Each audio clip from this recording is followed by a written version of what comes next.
வணக்கம் நேயர்களே. இன்று 23 பிப்ரவரி 2026 திங்கட்கிழமை. நோர்வே தமிழ் முற்றச் செய்திகளுடன் கதிர். முதலில் தலைப்புச் செய்திகள். அமெரிக்க பண வீழ்ச்சி, வீட்டு உரிமையாளர்களுக்கு நிதிச்சுமை, உலக மேடையில் நோர்வே. இனி விரிவான செய்திகள். அமெரிக்க பண வீழ்ச்சி.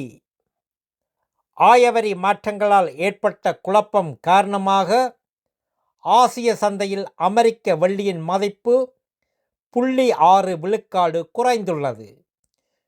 கிரிப்டோ மின்பணங்களும் வீழ்ச்சி கண்டுள்ளன. வீட்டு உரிமையாளர்களுக்கு நிதிச்சுமை. நோர்வே புள்ளியியல் துறை SSB வெளியிட்ட புதிய ஆய்வின்படி, நாட்டில் சொந்த வீடு வைத்திருப்பவர்கள் அதிக நிதி நெருக்கடியை சந்திக்கின்றனர். வருமானம் உயர்ந்தாலும் விலையேற்றமும் வட்டியும் இதற்கு காரணமாகின்றன.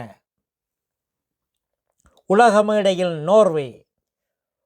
உலக மாந்தநேய உரிமைகளை பாதுகாக்கும் ஒன்றிய நாடுகள் பேரவையில், அதாவது united nation human rights council, அதில் இடம்பெற நோர்வே விண்ணப்பித்துள்ளது.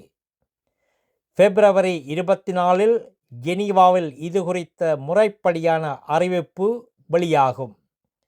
நல்லது நேயர்களே, மேலும் செய்திகளுக்கு நோர்வே தமிழ் முகநூல் பக்கத்தையும் இணையதளத்தையும் பாருங்கள். உலகெங்கிலும் தமிழ், நம் உணர்வெங்கிலும் தமிழ்.